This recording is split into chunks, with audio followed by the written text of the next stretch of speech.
hold on a second. Whoa, no. You cannot say, oh no, it's okay. The zombies came back because we just didn't bury them deep enough.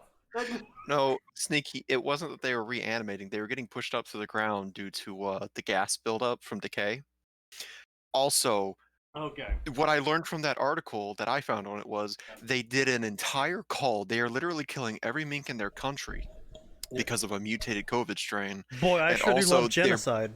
they're burying them near major water sources for some reason. I mean, they're Danish. I mean, look. Not So, to accuse them of being normally, smart. I would be against doing such ridiculous, stupid behavior, but this is Denmark we're talking about, and if Exactly. the Denmark people wish to self-genocide, then who am I to stop them? Exactly. I'll help them genocide. I'm down. I hate Denmark. But anyway, I'll be first in line to raise it. That's what I'm trying to say. this is Fanfiction Contempt Theater 9003, episode 92. We are coming in on that 100 episode mark. And you know what that means? That means we are about to close out another year. I'm your host, SneakyDevil, and I'm still here bringing you God-tier awful fanfiction. But as part of my crusade against all things unholy and lewd, I will be covering a lot of Shiro's stories, but not Shiro's stories themselves, until they're probably TOS the rest of the moment. month. Yeah, TOS moment. But it's a good thing that he has a bunch of rabid fans that collectively can rub together a single brain cell. Hey, come on now. By Kinda the sheer law of overestimated. averages, they should be able to get at least 2 Sneaky. Wouldn't say so, honestly. I don't It's a know, bit much. considering all the mods, I would say that's actually a subtraction of brain cells. Yeah, exactly. They're probably hovering at around 0.1, maybe. Oof. Yeah, as I shared with Max a private message that I had been talking with someone on.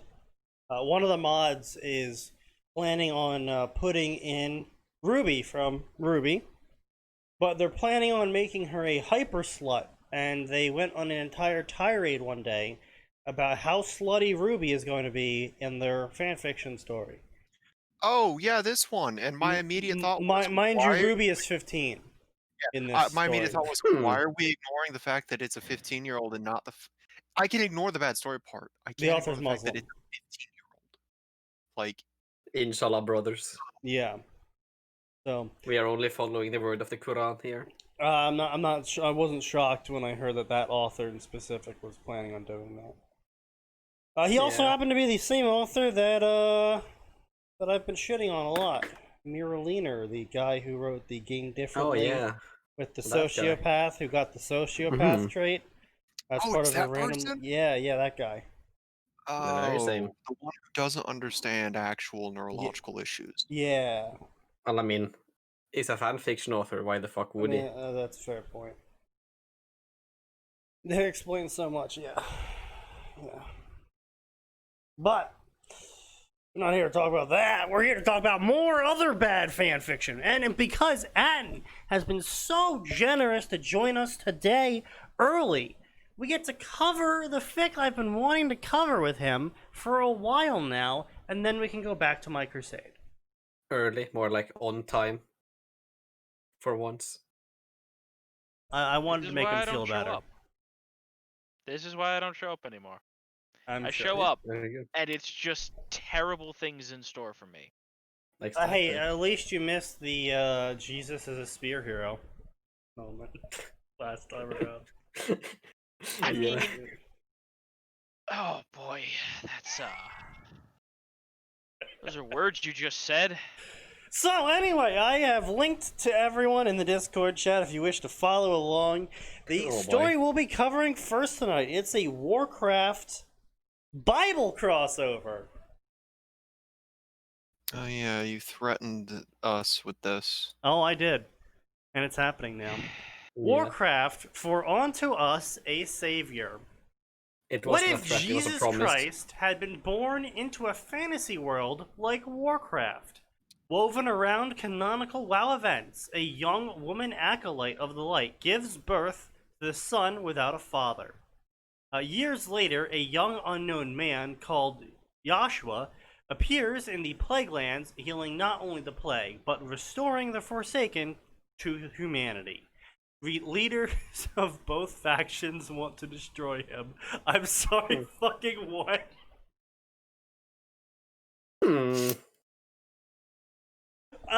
Interesting. I can sort of get the Horde's angle, but the Alliance is pretty light, heavy following. I would just say, nominally speaking, the Horde is allied with the Forsaken. Well, I mean, no, it's not only that, it's also anything the Alliance likes we kind of want to destroy as the Horde. Well, yeah, I know, but I'm just saying, like, on a... Right? Like, I Yeah. can imagine Sylvanas going to... Well, probably not Thrall, because Sylvanas would be like, where? He's undoing the undead curse! And Thrall would be like, yeah, so why are you not getting in line? You hate this. You dumb bitch, get in line. Yeah, so it's got 21 chapters, 114k words, only 100 favorites, and it was updated between January 3rd and February 1st. It is a completed story. So that's a good thing, but it's a big oof.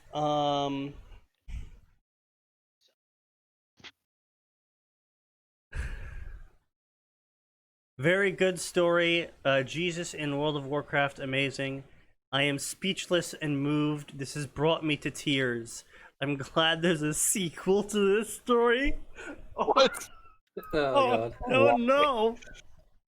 Uh, This is the best fan fiction I've ever read. It's a gem and something I've looked for a long time. I'm This is- sorry, what? Someone's been looking for this specific setting?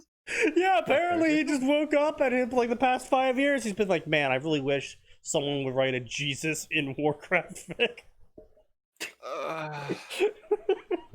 Of course. Why wouldn't you want that?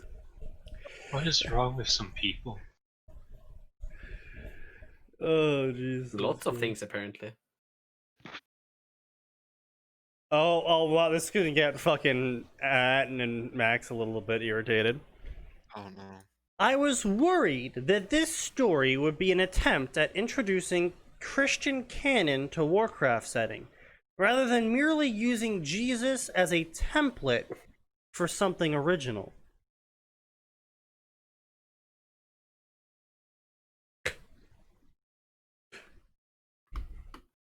Ooh, Feel boy. attacked? Hang on. Here's the sequel, and oof, the reviews, 5,000 follows are even worse. Oh no, Like- Kingdom of like- Light. Yeah. That sounds like a Kingdom Hearts crossover. Following the events of Warcraft drawn to us a savior, the world of Azeroth has forever changed due to life, death, and resurrection of the man known as Joshua. The world is still coming to terms with the consequences of the redemptive healing of the undead and the rejuvenation of the entire planet. What? What? Interesting tactic. When a new message is given that will change everything, Azeroth has awoken. 22 chapters, 118 words, only 50 favorites, and it is completed. I mean, I guess I'm glad there's only 50 favorites. Like, that gives me some hope. Every week, I look forward to the next episode of this story. Yes. The episodes of yeah. Jesus. It was published over the course of 2 months. I mean, no, hold on a sec. There was, in fact, an animated Tales from the Bible TV show starring Jesus. I know. Yeah, of course. But, you know, that wasn't this. I don't recommend it, but it did exist. It's not what I would call biblically accurate. I have just read this entire series. It has relieved my hopes for a Sylvanas redemption arc in the game itself. Review 2018. Oh boy, I'm so sorry. I have some bad news for you. Oh, It's bad. She went full Dark Lord. I'm a Blood Elf holy priest in the game, and I'm trying to roleplay my reconciliation of the faith in the light with Sylvanas being fucking evil. I have also helped me quite a lot with my recent struggles with my own Catholic faith. I don't know why reading a fan fiction about Warcraft in the Bible has restored your Catholic faith, but Of all the faiths to be restored, of course he's Catholic. Once again, Catholics are not Christians; they are heretics. damn, tell that to Nexus. See I how they have. react. Bam, Yeah. based. Very based. less than They're one review actual- per chapter. Yeah, I know, right? And most of these reviews are actually the same people. That's even worse. Oh boy. I've read both stories and stand amazed. You first astound me by capturing just who Jesus is. All right, hold on a second. That's really, really not that hard to do. You make a man who's very kind and tolerant and doesn't get upset unless you're the government taking taxes. Unless you're a Base? banker. Then he Base? gets his whip. No, Base? to be fair, he only got mad at bankers that were taking advantage of people. Government? So, all bankers. Did I hear government? It should be pointed out. Jesus Christ. Sneaky, it should be pointed out, as far as bankers go, in certain translations of the Bible, it was a big deal that Jesus would have dinner with tax collectors. Oh no, I'm Yeah. aware of the immense disdain pretty much everyone ever has always had for tax collectors. As I This too surprised also no have an one. immense disdain for tax collectors. Same. I kind of feel same. bad for tax collector. Like, it puts food on They the chose table, that job. but like, They chose the job, they were aware of the consequences, and they have to take them. Actually, there are a number of people in biblical times that did not get to choose. Yeah, the no, Romans said you're collecting the taxes, it's and it was tax- like, I guess I'm because a tax of the collector. basically because of the lack of technology that you could use to track someone down when a tax collector is murdered. Tax collection was actually a punishment job usually.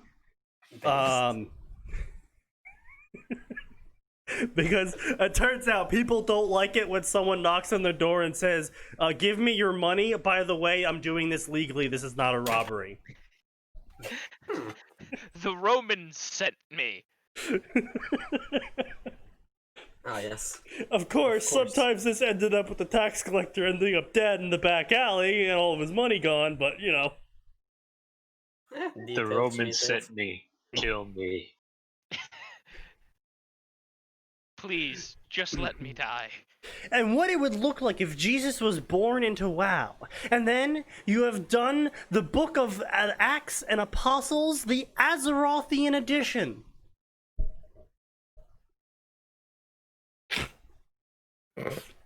What has astounded me most is how you have done this story in the contemporary setting after the Legion War, yet the crowning glory of the story so far is bringing the Book of Revelations and tying it into the Titan spirit of Azeroth.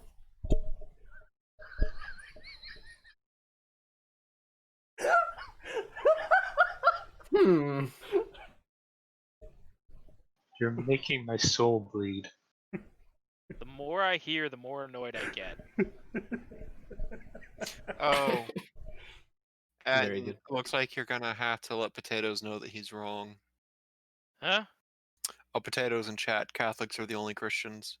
And, here we have fucking Davy No, Crockett no. with 1, 2, 3, 4, 5, 6, 7, 8, 9, 10 reviews saying good, awesome, or sweet.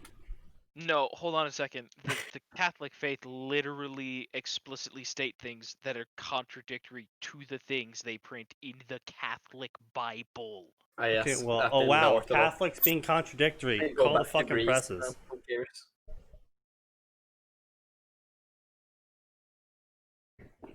Anyway, so let's get started with this. Chapter 1.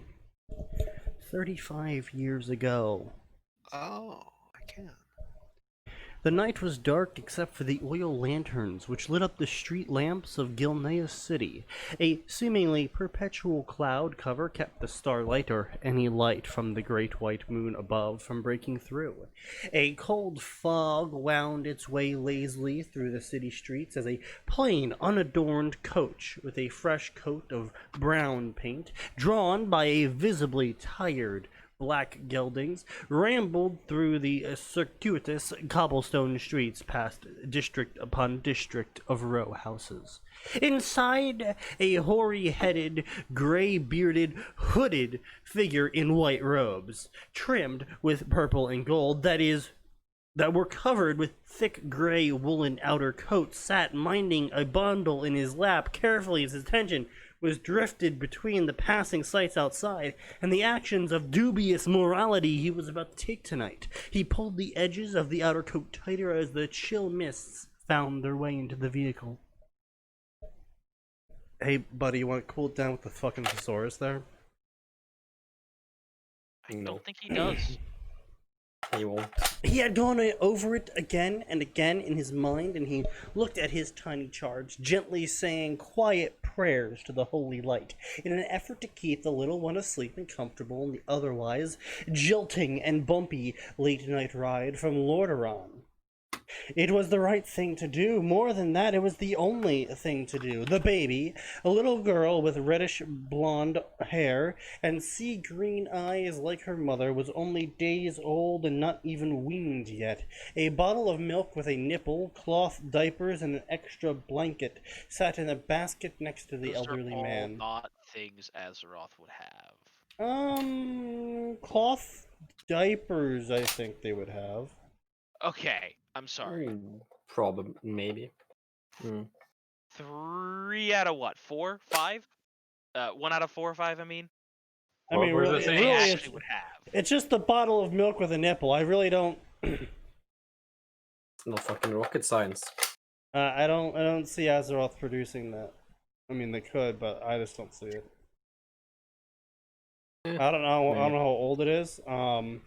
But I'm pretty sure there's no pumping technology, and as far as I'm aware, there's no milk pumping magic in existence right now. There's So- pumping tech. There is pumping tech. Okay. Well, no. Oh, and the no, Nagas have hold it. on a second. Let's be The clear. Nagas have it. That I was gonna say, why? the fish people have it. Because they wanted to suck out the water in Zengar for some reason. Okay, hold on. De-swamping tech is way fucking different from breast pumping. I was gonna say, there's a little bit Yeah. of a difference between the Mayhaps. applications there. I mean, it's a scale difference mostly. I mean, Maybe. they're pumping the entire swamp into one area. Yes. That's Very, like very big scale difference. But you know. Anyway, so words. 3,000 miles at least. Yeah. Other services. He had no experience with children himself, having chosen a different path than family, but he did his best to care for her while she was briefly in his charge. His heart ached for the little child. It was not fair to her that she should grow up not knowing her mother or her lineage.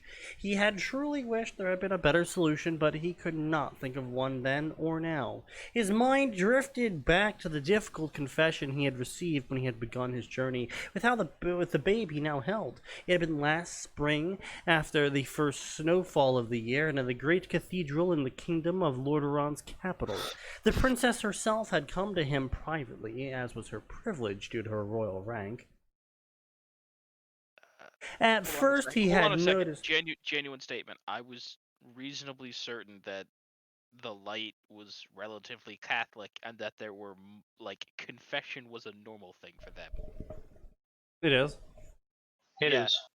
So she doesn't really have any special privilege to go see a confessor.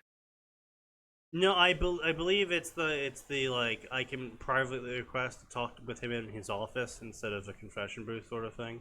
Yeah, I guess, but I mean, the guy is clearly religious, so I mean, maybe his variation of incorrect Catholicism was wrong. Yeah. not only is he a heretic, he can't even be a heretic correctly. I believe that's the definition of heretic, Atin. Yeah. No, but like, never mind. At first, he had noticed nothing particularly unusual about her appearance, but when she told him her story, he could not help but notice the slight enlargement of her stomach now showing through her expensive mage-weave dress. "No one can know, your grace, especially not my brother or father. They will execute him." The Princess of Lordaeron? Wait, why would they do that? No, listen. This is set What? post Titans, so who's running Lordaeron at that point? Post-Titans. King Menethil. Janus Menethil. He Atin, would never do that. Atin, all the lore is post-Titans. No, I'm sorry. I'm sorry. Post Legion, wasn't it? No, it's post-Legion War, the first Legion War, the one that happened. First Legion War. Got it. Okay. But yeah, no. Then that's exactly who I thought it was. He would literally never. Yeah, no, do that. he would not do that at all, and Arthas wouldn't either. Certainly not at this point in his life. They'd be like, I mean, we're a tad disappointed in you, but I mean, he's also a paladin at the moment, and I don't. She was like, "The light gave me a baby," and he'd be like, "Well, he's fucking infused with the light, so I can't really disagree with that opinion." I mean, there is light coming out of every part of him, so either way, I can't really object to this. 2018. That was yellow. That was Legion, right? 2018. 2016. Okay, so this comes out way after Legion came out. Okay, so he would know exactly what a light forged person would look like, because that's a thing, by the way. Yep. True. And sometimes it burns them out and sets them on fire. Very fun. Indeed. So anyway, she's irrationally paranoid that her son's going to be executed for existing for some reason. I'm fairly sure they're not talking about the baby. But more the guy she had the baby with. I'm pretty sure she's talking about the baby. Because there's no one who created this child. It just spontaneously happened. Read the fucking text. So, Again? no longer a Great. child, Yeah. the maturity of woman, confessed transgressions, begged for him help. He was disappointed. He himself had dedicated her to the light after she was born.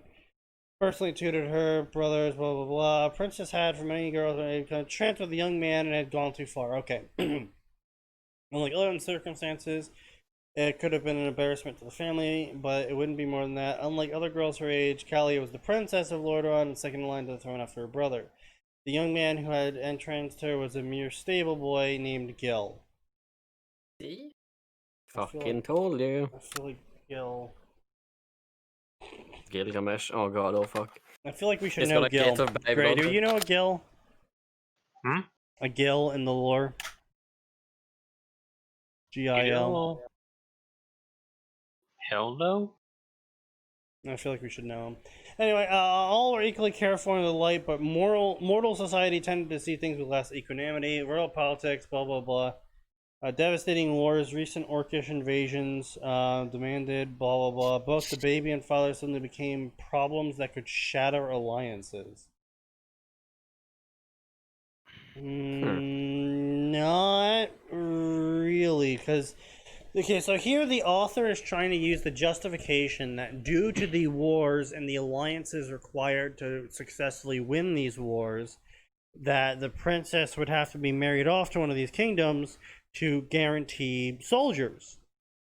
But if the princess, who has no military knowledge at all, is capable of understanding that she is needed, that they can't stand alone, so she can come to the conclusion that she's going to need to be married off to secure alliances, then the generals would know that they don't need to marry her off to secure alliances, because if they all realize that they're going to die if they don't work together, most people tend to work together. Also, like, maybe. The Alliance was like immediately post Legion, or even during the Legion Wars. The Alliance was in basically zero danger of fracturing, and in fact didn't even really break up until Arthas like ruined everything. No, it was starting to break up. It was starting to, but yes, that's where the whole thing with was it Warcraft 2, I believe it was, where the alliance was starting to fall apart, because after the orcs were defeated, there was no real reason to be the alliance anymore. They all kept friendly relations with each other still, because again, they fought together against an immense threat. But there was like no real need to be like, you know, super chummy with each other anymore. But that's still not like a, oh my god, we're gonna shatter and go to war with each other levels of shit yet. And yeah. unless this is a wildly different world that's going on, the princess shouldn't be overly worried about needing to be married off at a moment's notice to secure troops for some war that isn't happening. And if the war is happening, then I don't know. How is like Also, it says 35 years earlier, and the events of Warcraft 3 happen what? 8 years before current day in WoW? Warcraft 3 was like 10 years, 15 years before? Warcraft 1 was 10 years after 0. Yeah. Warcraft 2 was a couple years later. Warcraft 3 was 30-ish. Yeah, but I'm talking about Kalia. We're talking about Kalia and Arthas right now. And that's like right before the events of Warcraft 3. And Warcraft 3 to current day in WoW is only like 10 years at most, 15 years at most. There's 10 years between Warcraft 3 and now. Was it really 10 years? Yeah, it was 10 years between Classic and then each year after Classic's initial run of 2 was a year. No, I'm talking about between Warcraft 3 and Classic. Warcraft 3 and Classic was 10, yeah. Okay. Alright, yeah, okay, so still then, so 35 years ago still wouldn't make any sense. Because if this whole thing where the baby is being born 35 years ago, that's gonna place it post current expansion by like 5 years. And he's writing this in 2018, so I'm really not sure where this is supposed to. Like I said, I'm not really sure where this is supposed to be going, because he's saying 35 years ago, implying that the actual story is taking place 35 years from this point where the story is currently being told. But 35 years into the future is past the current expansion, which has nothing to do with anything he's talking about, that he didn't even know about when he was writing. Because he wrote this 2 years ago. That's, what, an expansion or two ago? One expansion ago?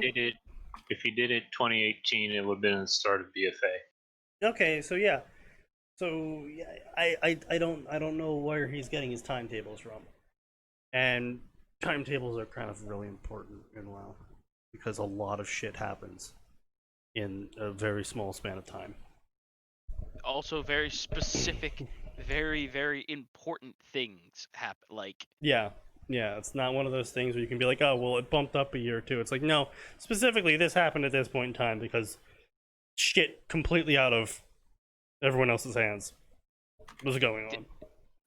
like, in all seriousness, like Gul'dan waiting a year to do things would not have right. No, it just Arthas wouldn't might have not have happened. fallen off the deep end because he might have been less of a hormonal, whiny teenager. Honestly, and if he had a whole extra year to deal with the whole plague thing and it wasn't exactly that much of a pressing issue, he probably wouldn't have gone on a revenge streak and burned down the whole town. Yeah, or Pretty. even literally, but like Sneaky, even literally just the whole plan being delayed a year, right? Oh, yeah, Like, I know, yeah. not even the plague, right? Same set of events delayed 1 year. It's entirely arguable that Arthas would have been in a significantly better place as a person. Yeah, because also the whole thing was that current year that it was currently happening, the whole grain and everything. There was famines going on, so that's why people were eating this corrupted grain. There's a whole lot of shit going on. So kudos to the author for trying to be very descriptive in all this. But in the event of his descriptions, he ended up shooting himself in the foot. But anyway, so yeah, so some bullshit military crap about stuff that definitely wasn't ever happening. So yeah, Callie was nursing the babe herself. See this, Lordaeron contacted Bishop and Gilneas. O'Donnell will be cared for. I want to name her. His name Miriam Menethil. Okay, very cool. 20 years ago. So the start of Warcraft, World of Warcraft. That's a time jump. Lordaeron's fallen. Gilneas is closed up and has no breaches in the walls, and no one's ever coming in or out. It's a very interesting. Okay, kind of curious where you're going with that one. Yeah, Miriam They checks the. magicked the child through the wall. Oh yes, of course. So Miriam is with a calendar and she's cooking food and she's like, oh man, that can't be right. At 15, she knew her monthly times and she's like, oh shit, I don't have PMS this week or month. And she's like, wow, I can't be sick. I can't be pregnant either. Blah blah Impossible. blah. Lived at the cathedral. Blah blah. She's pregnant. The big conversation. Miriam, have you been fucking anyone? No. How can you ask that of me? I'm sorry, but you're a teenager, and teenagers tend to fuck people. Not an incorrect statement. Wow. No, it's not. Impressive. No, I don't fuck people at all. Child, I believe you, but this still concerns me. Yes, a baby spontaneously gestating inside someone in a world of magic would probably concern you. I'm sorry, I just mayhap. imagine the Archmage being like, listen, I have seen and done a lot of things in my time. I've seen a man turn into a raven. She's lying. I mean, fucking hell, there was even some eugenics testing for a period of time by the dragons. Based? Oh, yes, they did do that. Yeah. And magically creating babies was among that, so that also backfired. Which, by the way, not dragon babies, normal human babies. Of course. What One else of them would you turned make? into the Sunwell. As you do. Warcraft Yeah. lore is like Elder Scrolls lore, but less cocaine was involved. I was gonna say, here's the thing, right? The original 3 Warcraft games, hid like a like 40k level of grimdark under the facade of cartoony graphics. Oh yeah, pretty much, yeah. Like, oh yeah, oh, I'm the leader. Oh, what's your name? Oh, my name is Thrall. Oh, why are you called Thrall? Because I was a slave for the first 20 years of my life. It's like, oh, Jesus. Oh, why were you a slave? Well, see, on our planet, we started using necromancy, and that started killing the entire world. So we sacrificed necromancy. the entire. We committed Spell a magic. genocide. We committed a genocide to come and Based? invade this world. Yeah. And then all my parents That's got killed in glory. front of me. And then I was a But I was too slave. young to remember that, and I got baby Moses down the river. Eat. No, but like seriously, that is all You know, I highly actually, abridged, but accurate. I bet Thrall could probably part the river, the sea, if he tried. Honestly. I mean, yes, he probably could. Yes. He shot down Deathwing and was named Green Jesus. I mean, hey man, when you got a giant vortex of all-consuming power that's literally just like ass cancer on the world, and you're just like, yeah, I'm just gonna, guys, don't worry, you can casually go adventure for the rest of this expansion pack. I'm just gonna sit here and make sure this maelstrom doesn't consume the entire world alone. Meanwhile, I alone will prevent this from happening. It's like, Jesus Christ. I don't even need to. I don't even need to like call Jaina for like when I need a snack break. No, he's just like, no, I'll just do this, no problem. I would say Sneaky. Meanwhile, we hop over to the Warhammer world, fantasy world. Guys, there's this giant vortex going out of control. We need armies to stop this. Meanwhile, Sneaky, there's a great shit post of a fanfiction. oh yeah, Warhammer is a Warhammer Warcraft crossover would be something. It would be something because they're literally developed from the exact same thing. Just Same with too wild. StarCraft and 40k. But here's the thing, right? I Mm. just think it would be really, really funny to watch everybody going, "What do we do about this vortex?" And Thrall's just like, "I got this. Gonna dab. I'll just listen. I'll just keep it locked down." The trust me, the Skaven God isn't getting in anytime. It isn't. The Horned Rat is not getting in anytime soon. So lock that down. Anyway, so Oh, yeah, also- Tome of Divinity. What's up? I'm sorry, I just realized Yeah. Thrall could completely negate the end times. Probably. She herself would not dare to ascend the altar, not having achieved a rank of priestess. Blah blah blah blah blah. Praying to the light. Blah blah blah. Light be with you. Blah blah. You've been chosen by the light. I am Shat.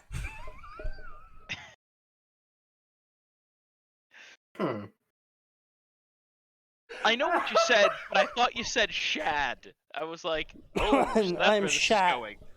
I'm a bunch of Shat. I'm a giant glowing Shat. I'm not sure if that's better or worse. So yeah, literally a Naru just appears and Naru's like, yo man, my name is Shat. A giant glowing glow stick. And I'm here to tell you that we fucked the kid into you using the power of the light. Yeah. As you do. As what does. Yeah, go There's ahead. a joke in there about telling Arthas to go fuck himself with the light, but Yes, indeed. A great evil has been done to this world. A great darkness stole the salvation and light from Azeroth's children. Oh, okay, you know what? Knowing what we know now about the light, I'm actually kind of happy that happened. the light is not a good thing. No. Never has been.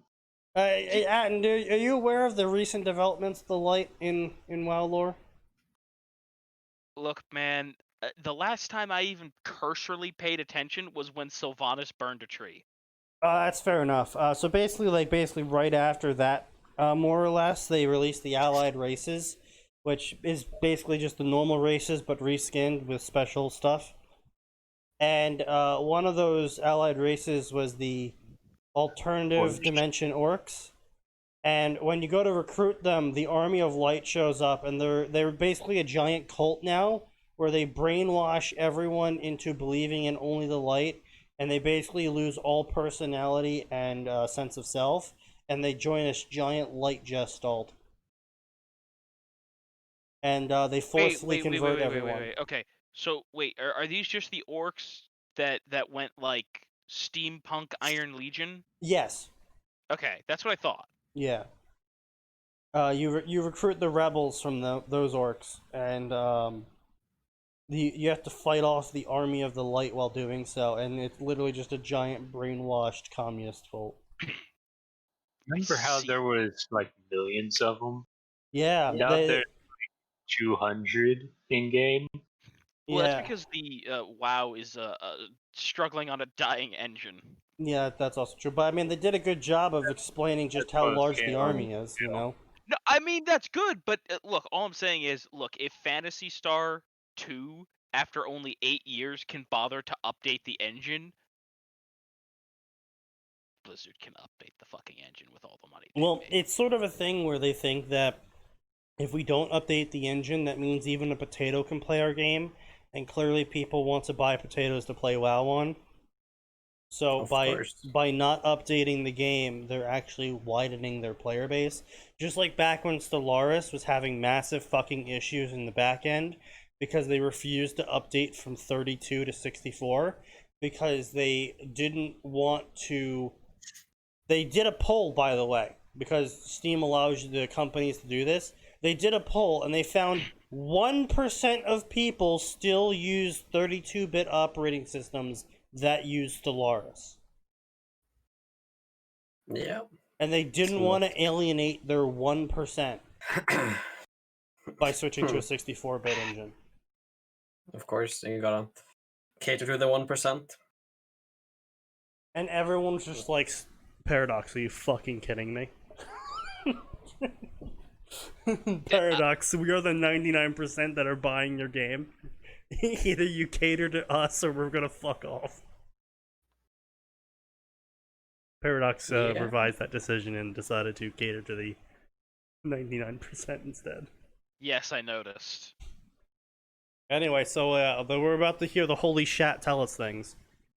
I would prefer not. The Holy Light has heard the prayers of your people. You have conceived a child, a blessed child. This child will be the salvation of your people, and he will redeem them all from the darkness they have been steeped in. But that's impossible. I haven't been with anyone. The Holy Light brought about this through its own will. Holy Light said you're having the savior. Yeah. You are to be the mother of the Light's own son. Okay, well, honestly, this is really doing a major disservice because this is BFA, so we already know a lot of shit about the 6 cosmic powers at this point. The Light is by no means near the strongest. Is like the second weakest. Yeah, pretty much. It's beaten up by everyone. Yeah, they really do. But it's just like, this really does a major disservice to a religion he's trying to mix / promote. I don't know how to feel about whatever word I'm supposed to use here. But it's just like, you know, I wouldn't exactly pick the Light to be the god insert, you know. That's just me. He reeled from the revelation as though she had been struck. She had always kept herself pure, and the Light fucked her. I'm in exile, I'm homeless. Don't be afraid, said the Light in her mind. The Light is speaking directly to this individual. That is what we call problematic. Yes. Also considering the fact that the Light is a non-conscious entity. I was going to say, it basically has as much consciousness as there are communists in it. Pretty much. Yeah. Well, what do I name this child? She asked. Joshua, because he will save his people, replied Shat. I don't know. I don't think I want to let a guy named Shat tell me what I'm supposed to call my kid. This might be biased. But if someone's named Shat... I am Shat. You're not naming my child. You're not allowed to name my kid. Actually, you know what? You're just not allowed to name anything at all. The will of light be done, great one. I'm gonna give birth. Miriam, a child, you missed a midday meal. What has happened? Can I tell you this? The light has chosen you. The light was... I felt it through the light. The light revealed its will to me. Oh, more prophets. That's never caused schisms. Inshallah, brother. By the way, I do want to point out, so far, the World of Warcraft has had one prophet, Medivh, and he does not have a stellar track record. No, he doesn't. Medivh wasn't has really what we even... would call a negative average. He wasn't really even a prophet. He was just a really unfortunate human who got stuck with the soul of probably the greatest demon ever, and then kind of accidentally fell into a crack in reality and started just seeing every alternate future that ever existed. And he kind of went insane. Yeah, and then he let the evil in. Then he felt bad about letting the evil in, but he still kept letting the evil in. Yeah. The light has chosen you. The light has chosen you. They all began to chant. And that was 19 years ago. Well, the light is great. Inshallah, brothers. Indeed. So yeah, basically more shit's happening, and for some reason there's night elves inside Gilneas or something. I don't know any fucking more. The author clearly has a passion for both WoW and the Bible, and in combining the two has somehow managed to fuck both up. I say somehow, but I'm not shocked about it. You should not be combining these things under ordinary circumstances.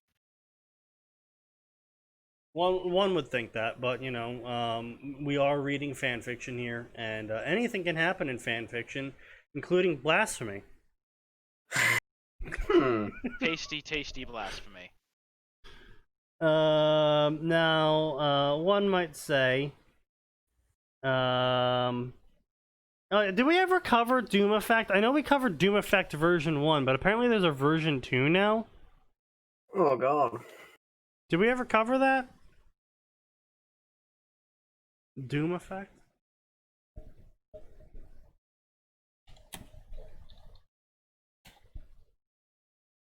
No results. No results.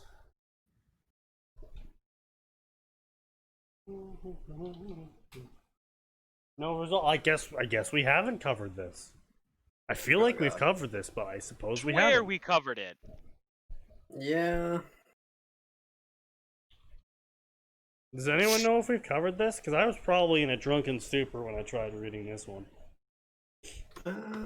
Speaking of drunken stupors, while we try to figure out if we've read this story yet. So I went over to my family's, because they're only an hour away now, unfortunately. Probably not, no. For Thanksgiving. And I get there and they're like, oh, hey, Sneaky, you should try this wine. I'm like, yeah, that tastes like wine.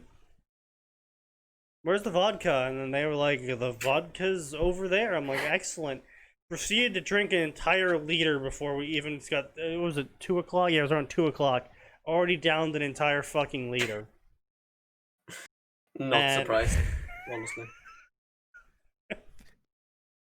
Like, from you, not surprised at all. Anyone else? Maybe slightly concerned. Not even fucking stumbling at work. Like, I still actually remember the entire thing too, so I wasn't even that drunk.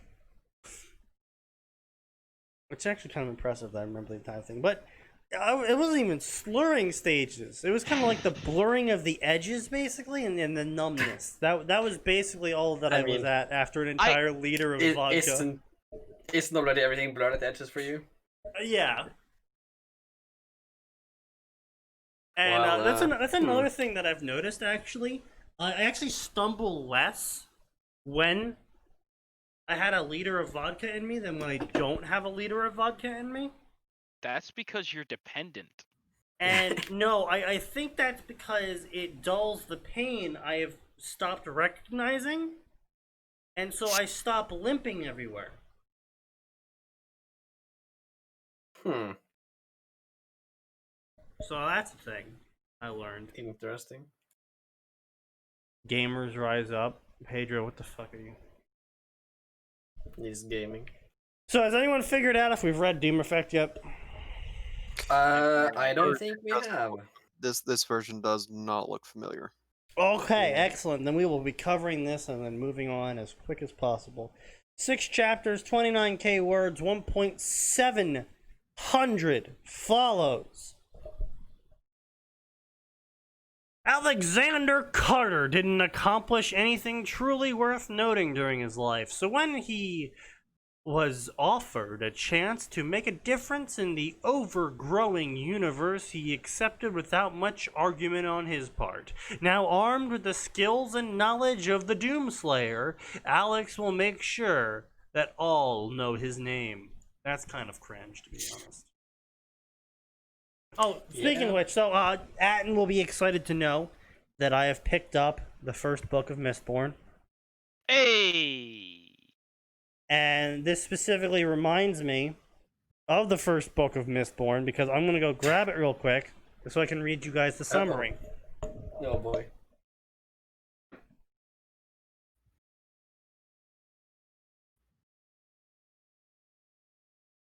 Sneaky has left the building. Right, so here's an actual summary written by probably one of the better authors of this generation.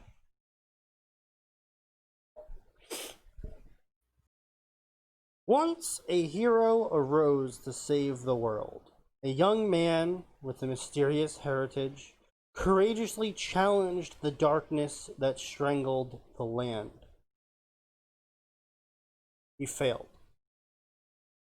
For 1,000 years since, the world has been a wasteland of ash and mist, ruled by an immortal emperor known as the Lord Ruler.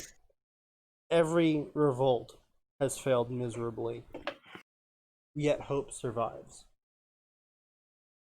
That is a summary written by someone who knows how to fucking write. Compare it to this garbage. I am a guy who is useless and I got a bunch of powers and now everyone is going to know my name.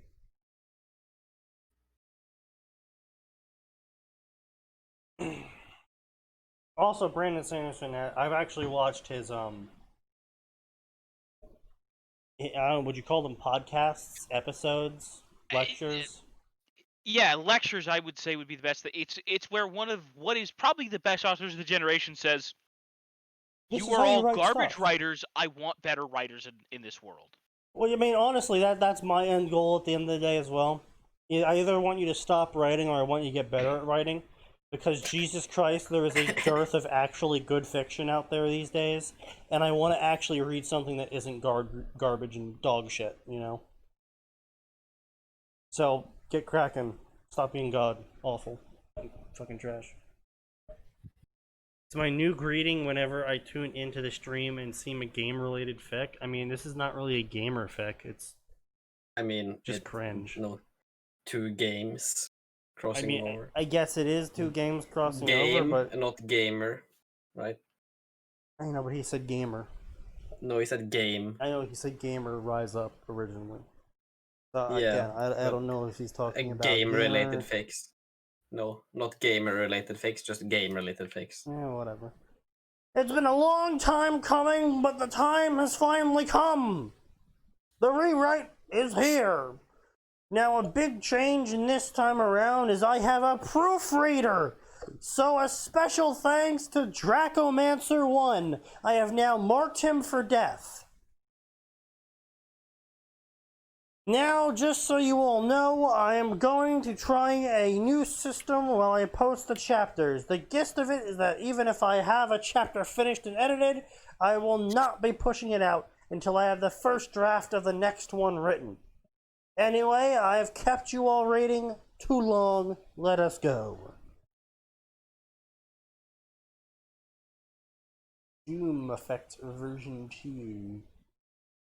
For as long as humans have been around, we've always wondered where we went after we died, what happened when our time on this world ran out?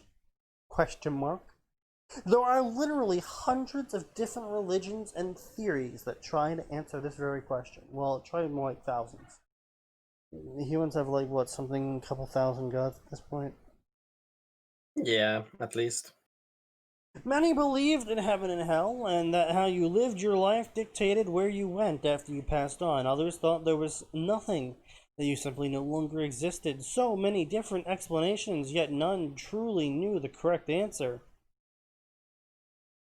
What, me? I was never one to let religion dictate how I lived my life, Fuck off! Despite my relatives trying on multiple occasions to reform me. I just did what I did and lived with the consequences. Just keep moving forward. Oh, I realized I haven't told you who I am. Where are my manners? I am Alexander Carter. People call me Alex. I was born September 1st, 1980, and was raised by my father and older brother. No mother, though, due to complications at birth. Where all I lived, my mother wasn't so lucky and died shortly after. Really. I wouldn't be able to tell by the fact that you're still here and your mother isn't. And you said the words complications at birth. I could not have figured out that she died. You Wow, really caught me by surprise on that one, author. Thankfully, my father was a good man and didn't hold it against me. Though I carried the guilt for a long time before having to sit down with my brother. Anyway, I had a good childhood. My family wasn't rich, but pretty far from it, but we made it work. I started working at my uncle's body shop, and I'm giving you my entire life fucking story for no apparent reason.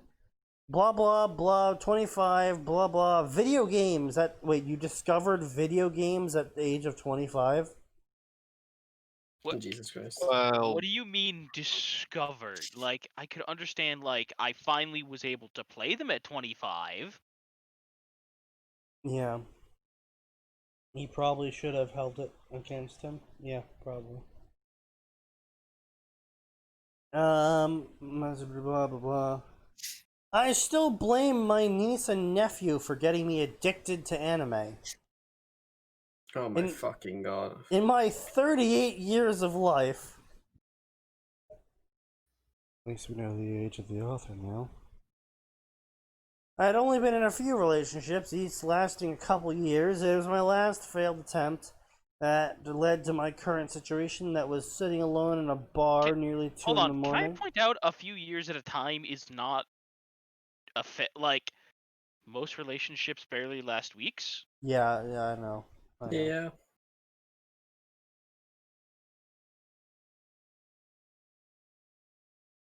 Anyway, apparently his brother got a tattoo from his favorite anime. why though? I don't know.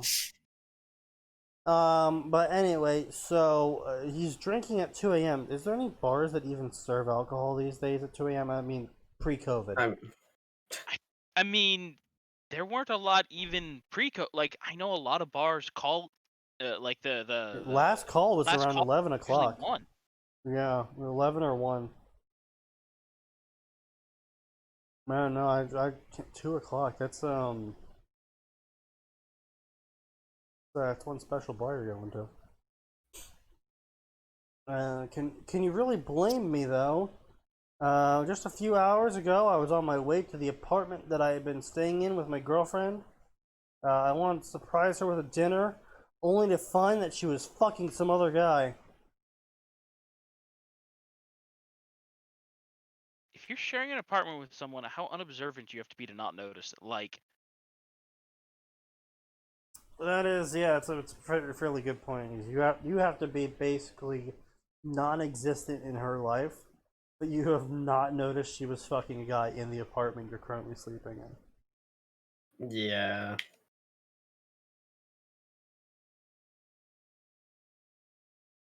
Probably a good call on her part. Oof. True though.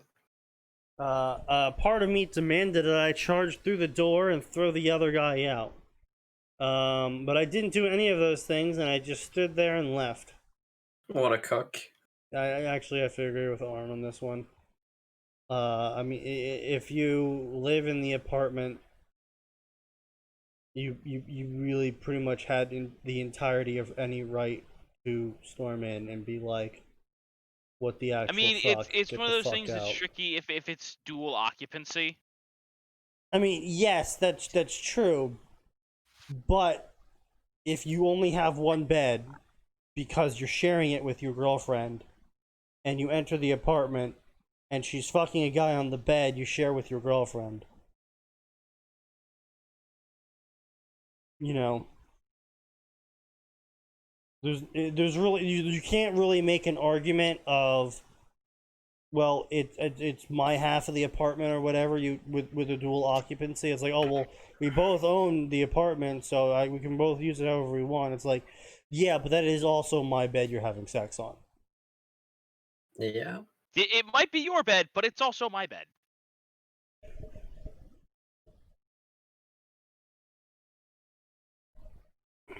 Yeah, at least fuck the guy at his apartment.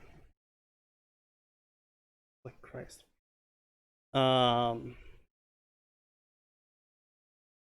Let's see, blah blah blah. So anyway, he totally cucked out and just turned around and left. And yeah, well, he grabbed as many of his possessions as he could and then just left. Okay, so you straight up just grabbed everything that wasn't in the room that they were fucking in. If that's your response to conflict resolution, no wonder she decided to just do Someone else. Yeah, no, that's a fair point. Oh my god, she's fucking someone else. What am I gonna do? Oh well, I'm really sad now. I could storm in there and assert dominance, but instead I'm just gonna cry and I could grab even a bunch just of go in photos there and and ask leave. what's going on. Oh no, Sneaky. I'm afraid we're gonna have to call this early. Oh. Hololive EN is now doing Smash. Oh yeah. I'm gonna have to ask you to eat shit and die. Never. Adios, amigos. It's gonna be fucking archived. Wow, so he is actually just gone. Well, I mean, hey, at least we don't have to worry about racial slurs. Exactly. Yeah. Nose isn't here and Arn isn't here. The two racial slurs are gone. Yeah, I know, right? It's like we'll be able to have a clean, Well, family-friendly Technically, Christian there's a podcast now. third now that Tojo hops on from time to time. Oh, but he's You know what? You're right, but Tojo's not here either, so we're good. Keep going, and they won't come back fast enough. So anyway, yeah, he was, he grabbed all of his crap and dumped it all at his brother's house, and then went to the bar and he started drinking. That is not a healthy coping mechanism, That's sir. a terrible coping mechanism. And then he was walking home. Car crashed into him and just murdered him. Boom, dead. A void greeted him. Purgatory. Sorry to disappoint you. You haven't You know what? moved on. At least it's a guy for once. That's fair. Slick hair, pepper salt beard, blah blah blah. His eyes are the most terrifying thing I've ever seen. He blinked his eyes and then it became normalized. Were they the outsider's eyes? Because if they're not the outsider's eyes, you're wrong. His eyes were what caught my attention. They were completely black with no visible pupil or iris. So yeah, it's the outsider. I only get visitors once every couple centuries, and I forget that my eyes are disturbing. Please have a seat. I'll tell you your current situation.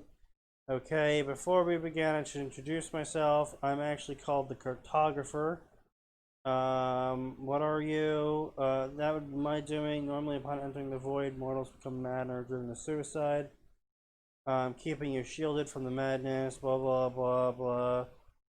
So I'm simply a records keeper, and I've cataloged every single event, all 13.7 billion years worth. Why is your name cartographer? Wouldn't historian be accurate? Rather than write things down, I draw history. That you.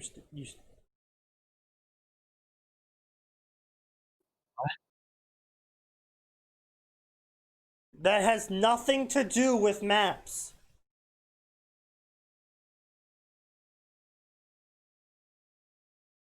Sir, you are not a cartographer.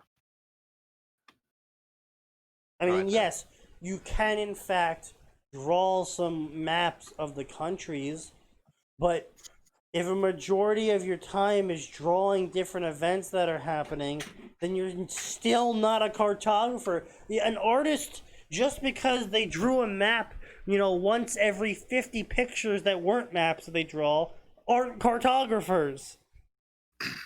Man's got a point. You can be an artist and a cartographer. But just because you're an artist and you drew a map, that does not make you a cartographer. Oh my god. Okay. So the fucking Jesus. Okay. Alright, so this is going off good. So anyway, tables and chairs disappeared. Come along, walk with me, and we walked through giant doors. And it was just stairs that kept going on forever. Don't just sit there gawking. I've told you my purpose, but it's more than that. You see, our universe is super unique because it's the first universe ever. Eh.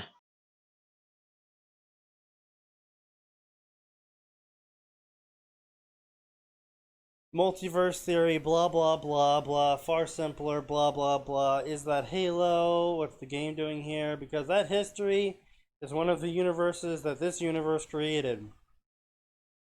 Simply put, every medium of entertainment has created its own universe. And I was like, wow, that's cool. That's totally fucked up too as well. And he's like, yeah, it's totally fucked up that you guys created other universes for your own entertainment. Not particularly. And he's like, yeah, there's a lot of universes out there that are awesome, but there's a lot of universes out there that also suck shit, and it's totally awful that people made them up. As much as I wish It's a to fair write response to the existence of things like 40K. As much as I wish to right every wrong, it's simply impossible to change everything, but I've discovered a way to help.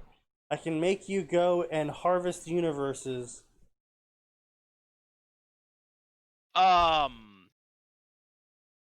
That sounds suspiciously like the plot of a specific Final Fantasy game where you kill God. Anyway, here's a video game. Would you like all of the abilities from this video game? And I'll send you to other universes where you can then purge them all of their issues.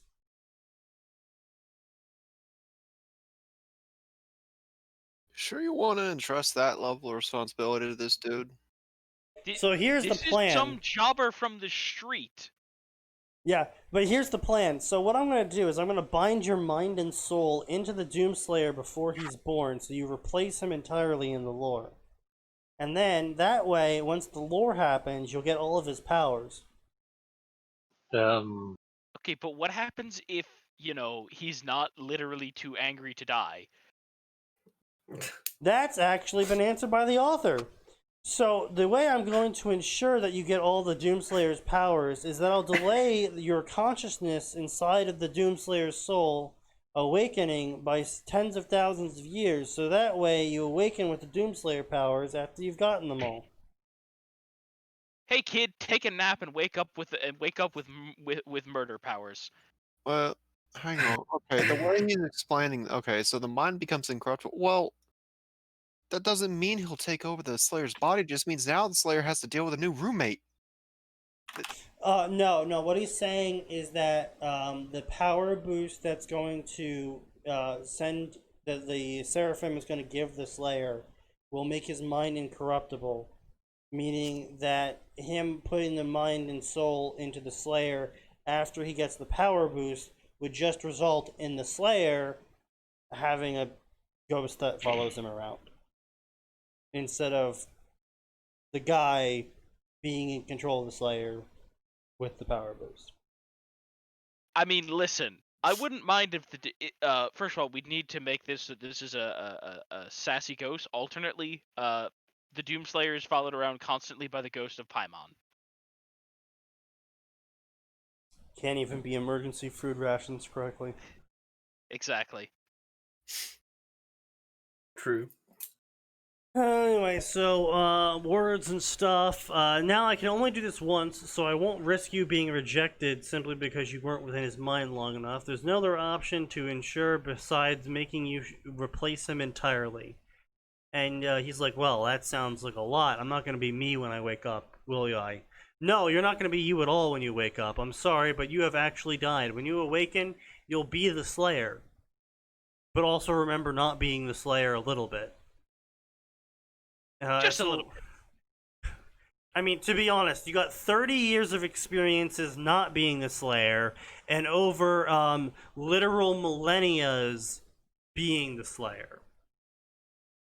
I'm sure you'll totally be able to not be the Slayer anymore after your consciousness remembers not being the Slayer.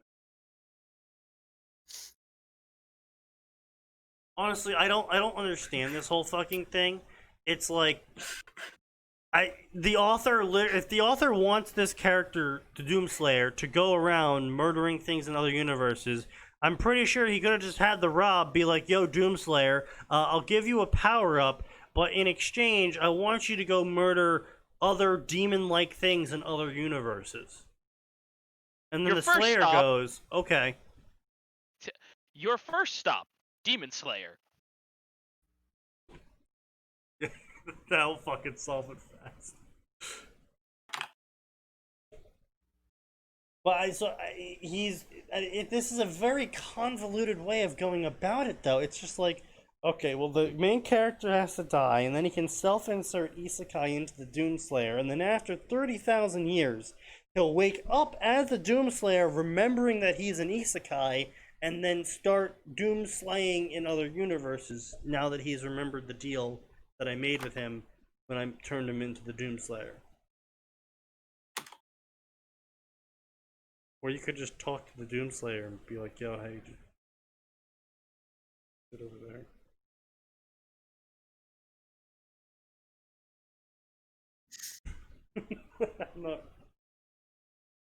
not really. As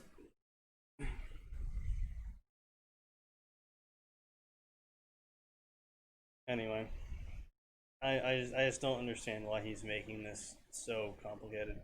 And then for starters, you'll have the combined knowledge of both lives, and then you'll have to finish the game all the way to the end. And then once you beat Doom, I'll bring you back here so I can put you in other places.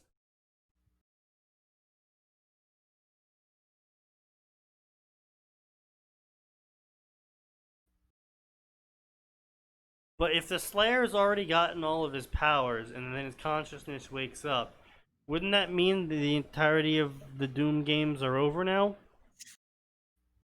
I mean, I guess you could make an argument that he really doesn't get any power-ups after halfway through. Eternal. Oh, underplayed creations. Poor lad. So anyway, of course, the edgy, you'll be worse, rip and tear, blah blah blah. Those are the words etched into my skull, blah blah, hell priests. How long have I been trapped for? Hundreds, if not thousands of years. God, this is a pain. Sarcophagus, it's Doom 2016. And then he basically goes through the cutscenes, and then he remembers who he was before himself, and he's like, oh man, I'm sure glad the merge worked. Which doesn't make any sense at all. If he replaced the Slayer in mind and soul, so there was nothing to ever merge with in the first place. It's really more of a, gee, the body kidnapping worked. I mean, was it really kidnapping, though, if the Doomslayer didn't exist before? Well, I mean, that's getting incredibly existential because he did exist. But I mean, technically, he never did exist because the Rob is saying but he did because the Rob is saying that he's going to replace him.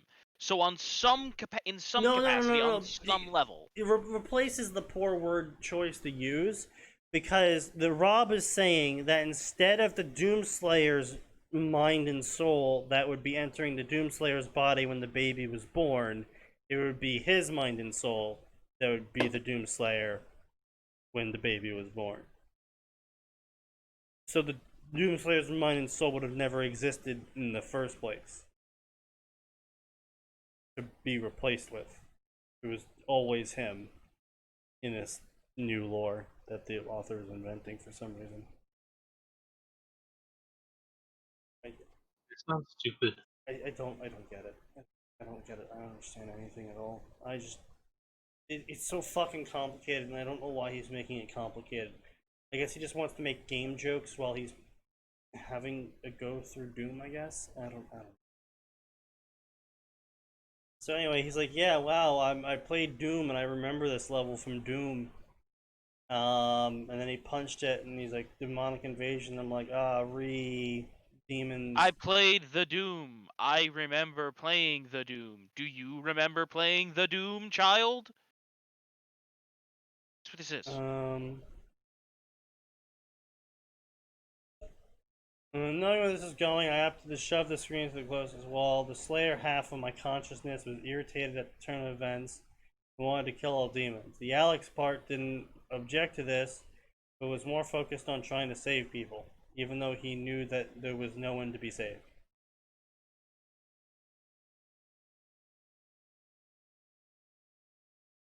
What?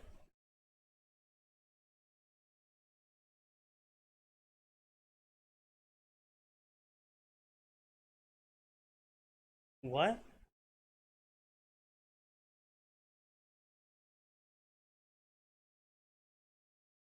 And so we're just gonna skip the entirety of the Doom campaign and go to the part where it's finished, and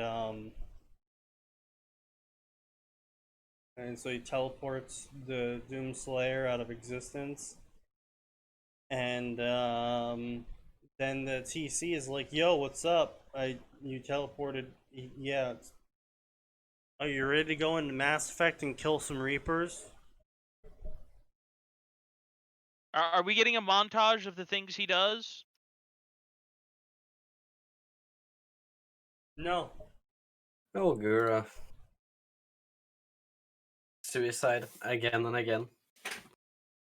She's a rhythm gamer. I don't blame that she can't do fighting games. Yeah, plus, the amazing Smash Net code. Yeah, of course, the amazing Smash netcode. How is Ina doing? Because I know she constantly died. She's winning so far. How the fuck? It's just her and Gura, though, because Ame is installing the game. Wait, she didn't do that before?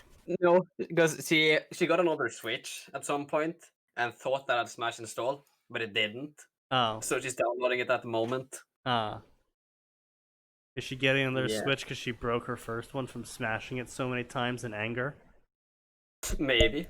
It wouldn't surprise me. I mean, it would not surprise me in the slightest. Considering there's an entire 16-minute montage of every single time that Ame bashed her Switch. Yeah. You just made me think of all these shitty OP jump chains. Yeah. So speaking of shitty OP jump chains, let's talk more about the Shiro stories that are all shitty OP jump chains. All of them. They're all fucking OP jump chains. It is the cringiest fucking shit in existence. There has only ever been one jump chain that I accepted, and that's because it's about a guy going into the Gundam universes and going, I want this piece of bullshit, and this piece of bullshit, and this piece of bullshit. That's fair, I suppose. But, I mean, at least he's keeping the Gundam, right? Yeah. Yeah, okay, He's just going from one Gundam universe to the next. See, that's more, like, contained. Because a lot of jump chains are like, we're going to go from DXD into Naruto, and now it's Worm, and now it's Magic the Gathering. And your description of Wuxia reminded me of what I saw in Shiro's Fix. Yeah, it's really weird. Did you know that a lot of people on Shiro's server also really enjoy Wuxia? Who could have thought? Who could have seen this coming? Truly a startling development. Oh my god, I had to mute all the channels when I was on that server because I just, holy shit. The unfiltered fucking retardation that I had to deal with when I was on there. I mean, I'm still on there, it's just I'm less active on there now.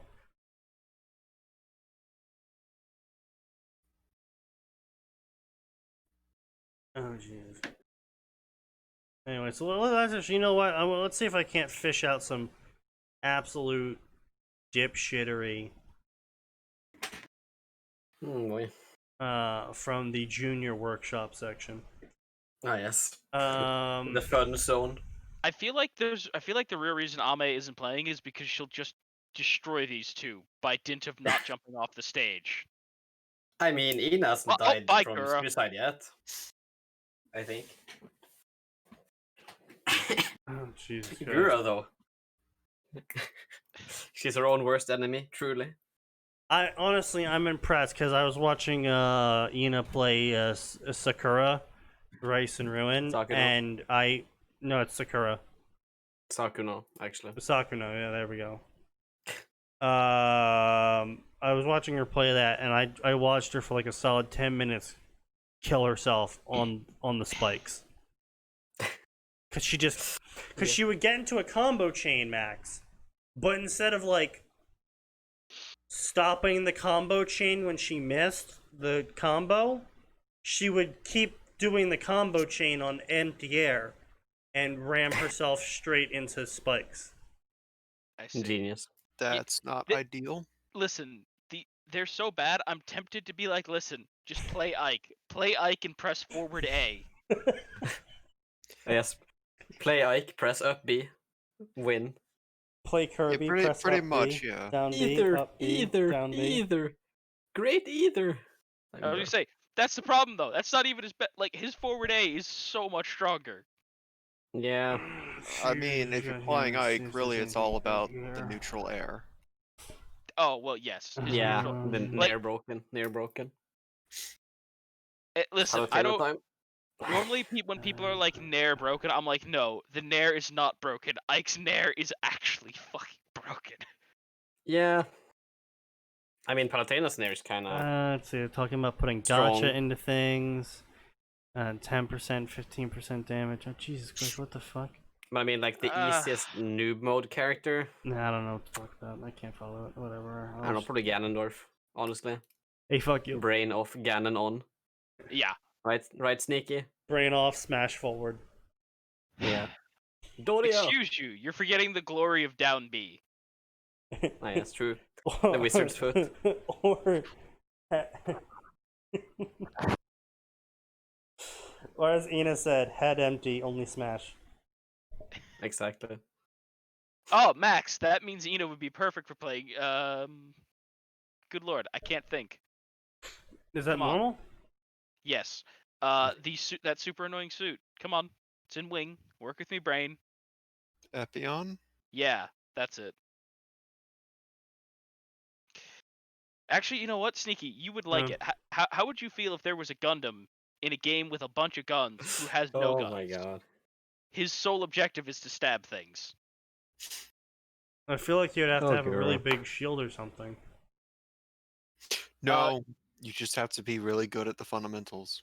No, be fair. You mean like predicting the firing lines? Yes. You also have a whip that just erases every Sneaky. You literally can whip every projectile in the game out of existence. Kinky. Yes. I'm glad that Max got it.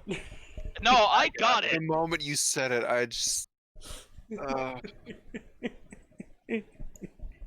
I got it. I would just. Oh my that was God. the fucking Insane. God, the fucking lines from that season was just so awful. There were a lot of things that were awful about that season. Well, and the best part about when you got to that episode, like, shouldn't you just be predicting the lines? Everyone's looking at him like, Like, are you dude, fucking what is high? wrong with you? We've tried that. What is wrong with you? Just predict the prediction lines, duh. Like, if it had been something, I could honestly. I'm upset that he's clearly not a proper programmer, because what should have been is like, oh, I figured out how to lock the AI in the specific pattern. Oh yeah, I could have accepted sure, that. fair enough. Because If whenever Sneaky, you've had that moment like, Max, how did you beat that boss? Oh, I found a lock for his behavior. Just stand here, and he does this one move over and over, and you just get kind of disappointed. Yeah, it fucking. Meanwhile, it's me, and it's like, oh yeah, I locked the boss in a specific animation pattern too, except that he just kind of tossed me around the arena until I died. He just does the AOE. Sneaky and I succeeded in locking the boss in a pattern, all right. Yeah, and I even ran through it, and if you remember, and I managed to replicate it with you. Yes, you did. And I pointed out It this was is what not you two. good. No, it was great, because like, this is what you did wrong, you idiots. No, okay, let me rephrase that. It was excellent that you recreated it. However, See, I thought you were referring to the time that we played, what do you call it, Monster Hunter World together, and the fucking, giant dragon got stuck in an animation loop where he just kept grabbing us and throwing us, and grabbing us and throwing us, and the second we got up, he would grab us and throw us again, and we just all fucking died. That wasn't one of the great ones. That was one of the ones where it's like, not sure how we locked this. It's too chaotic, because he had a couple of minions with him as well. Like, some other monsters were getting in on the action. It's like, oh god, I can't lock this behavior down. It is actually too randomized right now. How are we supposed to fight this thing? Fucking Basil Goose just plows into the scene, exploding everyone. Okay. I believe that was our actual first interaction with Basil Goose too. oh, and just showing up and exploding everything. Everything's on fire now. We're like, all right, Sneaky, we finally got him out of the loop. We're almost there. Boom. Wow. What the fuck was I that? remember the first time I ran into it. I was desperately trying to kill a Rathian to upgrade my my sword, and I've got it almost dead, and then my screen just exploded. Oh my god. Gray and I had a moment like that when we were doing a lot of farming. Is the Basil Goose wasn't supposed to normally appear on the map or something? Like, it The wasn't like one Basil of Goose cares not. it was one of the listed enemies of like that it's gonna show up on this mission, and we had run the mission like, what would you say, Gray? Like maybe 5 to 8 times at that point. Yeah. And we're just like, all right, let's go. And suddenly everything's fucking exploding. We're like, what the? Fucking Basil Goose just shows up and just starts going B-51 bomber on the entire map. Was it just fucking bad RNG? Yeah. No, it was the worst fucking RNG in existence. Like, that was the run that the Basil Goose showed up, the Pickle showed up, we were getting attacked at every fucking angle. No, we could never get any of them to fight each other either. So we just kept getting triple teamed by all 3 of them. I love it when they do that. They Ruddy. show up and just do nothing to each other.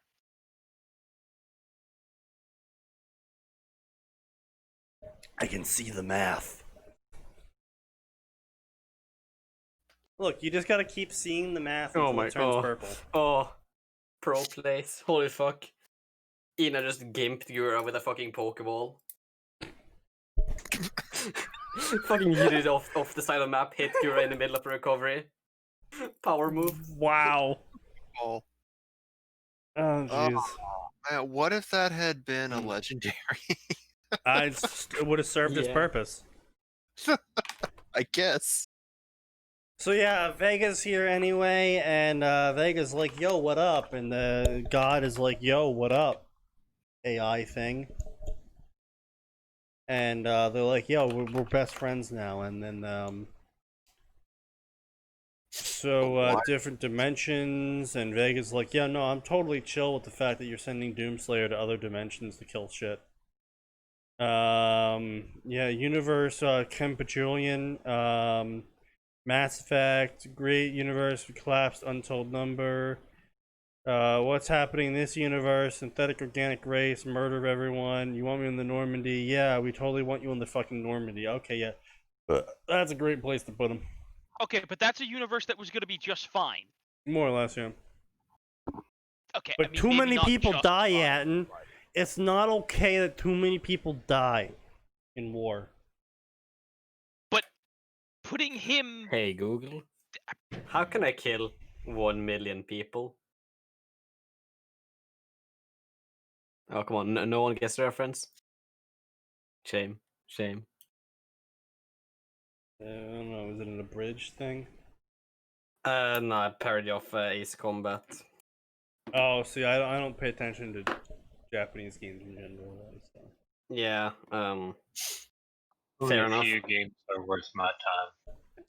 Yeah. Anyway, so Funny video. yeah, he wants him on the Normandy for some fucking reason to stop the Reapers, even though like him not being on the Normandy could probably be like a double-pronged attack against the Reapers, which would probably work a little bit better than relying on a single ship to go to one place at a time. Just saying. Yeah, I'm just throwing it out there. Means this fanfic is making its own new universes, which only makes the problem only worse. That's actually a fair point.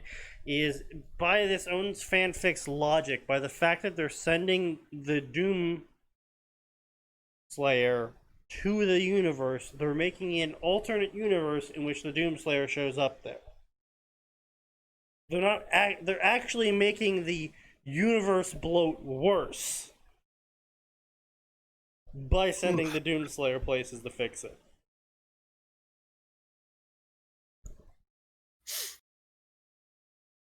Yeah. Which, I mean, at least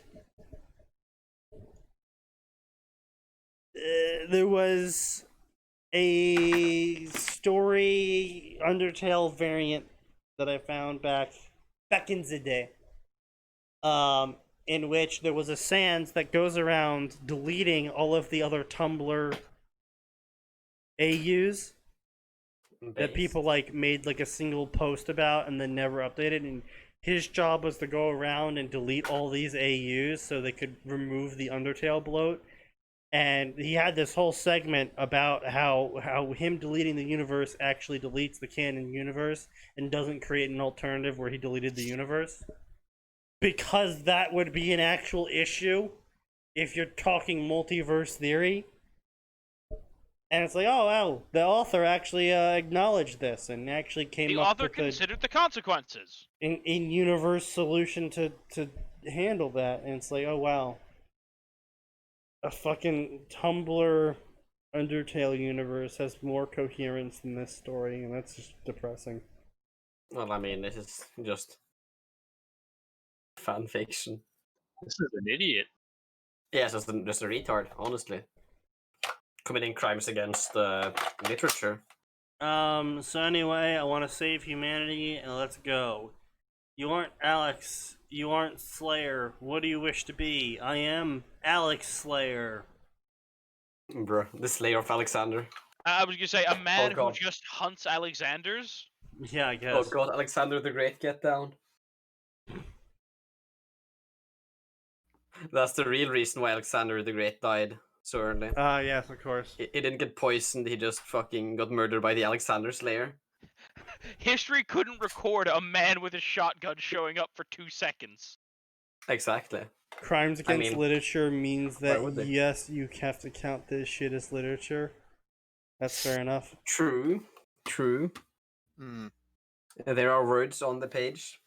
I don't by particularly some feel definition. like talking about any more fics at this point. We're at the 8:30 mark. Understandable. And trying to pick up another fic that would make me rant would be going over that mark by a significant amount, and trying to pick up a fic that wouldn't make me rant that much would just be boring as shit for everyone. So instead, let's complain about Ruby real quick, because that never gets old. You guys do that, I'll go watch Smash in peace. Adios. So, we shared our opinions on Discord earlier, but how about that whole fucking removes mass from her molecules? as an explanation. With I Ruby's was not power. here for this. Oh, yeah, so basically, Ruby's semblance got explained in the latest episode of the new season of Ruby. And her semblance apparently disassembles things on a molecular level, which somehow removes all mass from her, but allows her to move around still and then reassemble her massless molecules into having mass again somewhere else. Which doesn't explain why she creates flower petals, doesn't explain why some of those flower petals just lie on the ground. Is she literally turning herself into flower petals? Is that her secret to losing weight? She just ditches the weight she doesn't want on the floor with as flower petals? Yeah, I guess. I mean, listen, that's a handy weight loss trick.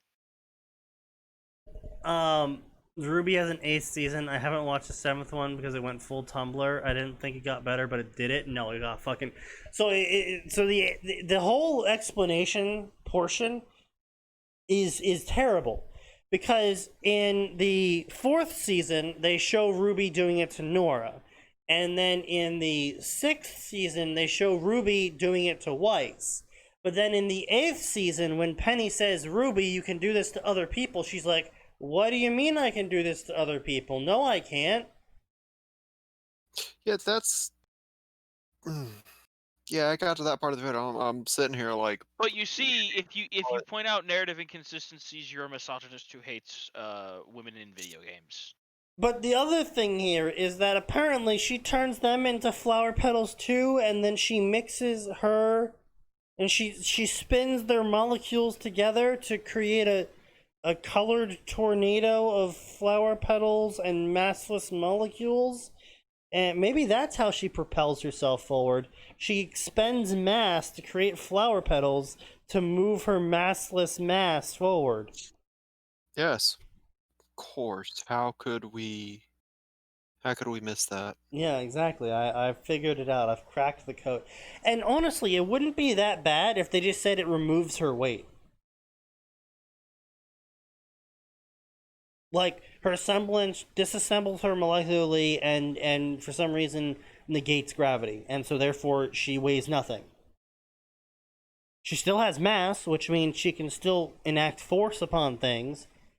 But she doesn't weigh anything as far as gravity is concerned. Which would be a immensely better... Like, literally nothing changes. Like, you wouldn't have to change any part of that description at all, except change the word mass to weight. I don't know why they would choose mass. That makes no fucking sense at all, that they would choose mass instead of weight. I guess they were just trying to sound smart. That's my only theory, is that they were trying to sound smart. Sounds like it. But yeah, so Penny then explains to Ruby how she can use her semblance in a way that Ruby's already used her semblance in, and Ruby expresses confusion over the extremely simple, if incorrect, explanation that Penny is giving. And just, like, extreme confusion. Like, she's like, what? Huh? What? What? And it's like,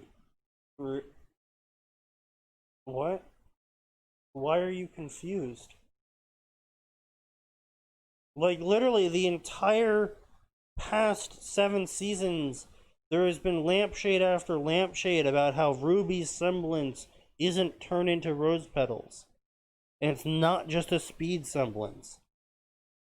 They literally said it in season 7. Literally, one of the characters comes up to Ruby and goes, I am a doctor on, not doctor, but, I know speed semblances. As someone with one of the best speed semblances, you don't have a speed semblance.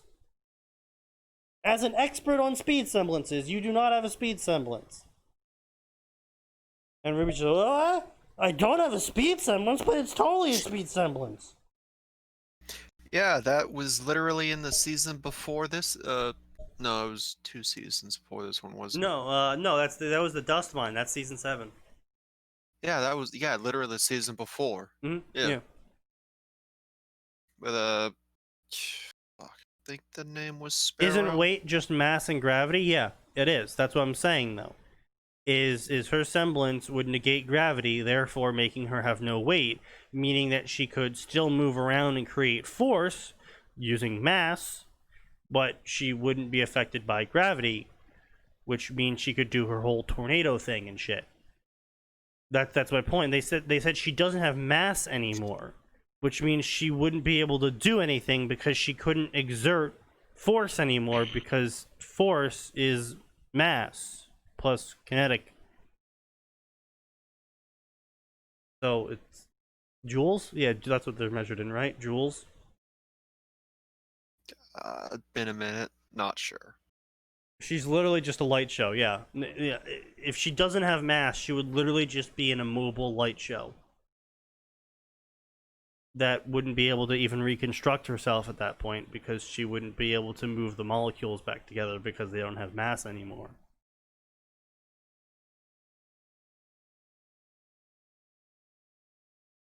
Also, if she was massless, she would probably disconnect from the Earth's rotation and kind of just drift off into space.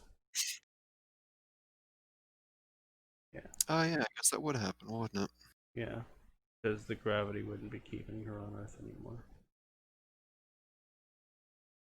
Which, I mean, again, is why you can, like, sort of wave it away, and that the semblance is kind of, like, counteracting the gravity, sort of, to give her, like, basically no weight.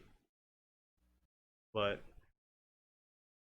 it still just sounds better than you don't have mass anymore. That is the dumbest shit ever. Like, even light has mass.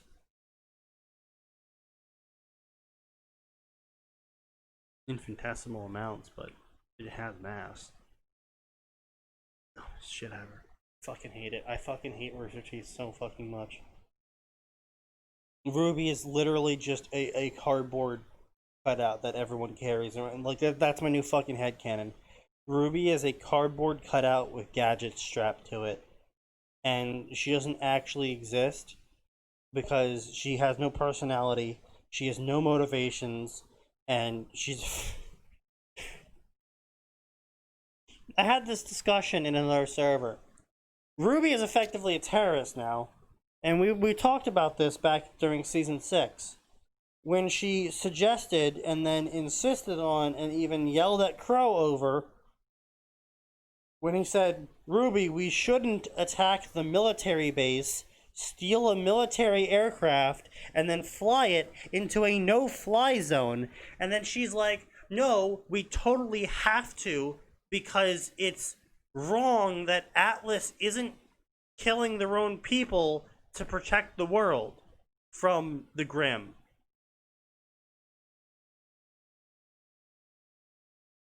Don't ask. I don't know either. Okay. And then to facilitate them stealing military aircraft from a military base, they proceed to blow up the radio tower, which is the town's only means of communication with the outside world, attack the military base, destroy prototype technology, cause a massive Grim invasion on the city, and then just fly away.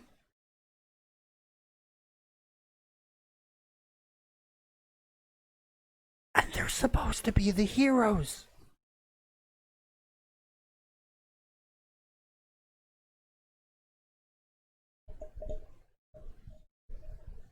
The worst part about Volume 6 is that it gets so bad that at the end, the whole Atlas part that makes no sense ever wasn't actually the worst part. Yeah.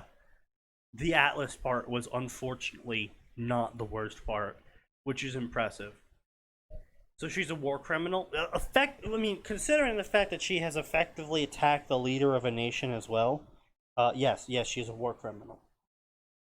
war terrorist, war criminal, wanted by Atlas for attacking their military multiple times. And then she sees that a transport who is transporting a deadly terrorist with literally hundreds of kills under his belt. And because they didn't like the general, they proceeded to crash the transport because the military was transporting the prisoner to prison. And then they freed the terrorist with hundreds of kills under his belt and killed the elite squad that was trying to stop them from doing that. But they're the heroes, guys. So Yeah, clearly clearly. the elite military that was trying to prevent them from releasing a serial killer terrorist working to bring about the apocalypse was they're the bad guys for doing their job to protect everyone. I don't know. What is that even the plot of? Ruby. Yeah, it's the plot to the newer seasons. I don't know anymore. I don't know where the fuck they're even going with this story anymore. Like originally they were like, okay, slice of life action, and then it's like, all right, slice of life action. They're fighting some criminals, they're fighting some Graham. They go on field trips. They have some play fights with each other. It's all good and shit. You know, some characters have some motivational issues. They have some emotional issues, and they work it out. It's a slice of life action adventure story. And then the university blows up because reasons, and then a dragon shows up, and that gets frozen into stone because reasons. And then everyone decides to just abandon each other. And then Ruby's like, wait a second, hold on, we shouldn't all abandon each other. I'm just going to abandon everyone that I care about. And for a new group. Yeah, go with the new group. And then for some reason in season 5, everyone's like, oh, we shouldn't have abandoned each other. So let's all get back together. Just that thing conveniently. Split the party? Terrible idea. Like, just super convenient, too, that the party just randomly got back together without even trying to. They all just happened to end up in the same place. Sure was lucky.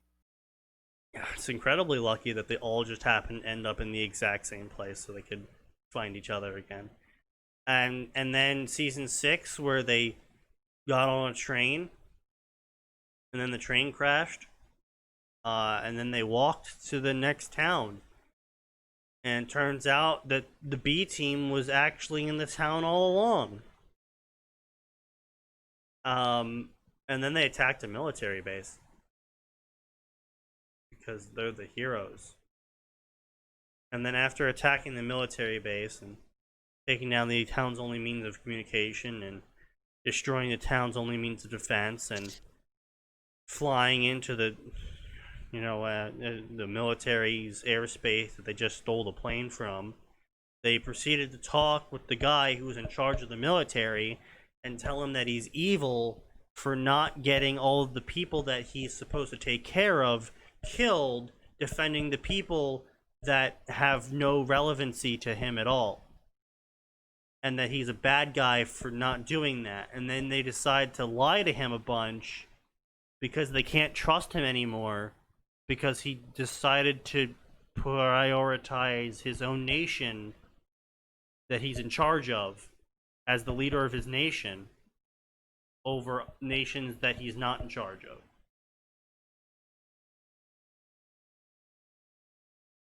Yeah, I don't know. I really don't know what's happening. I don't even know what genre we're in anymore. Parody? Humor?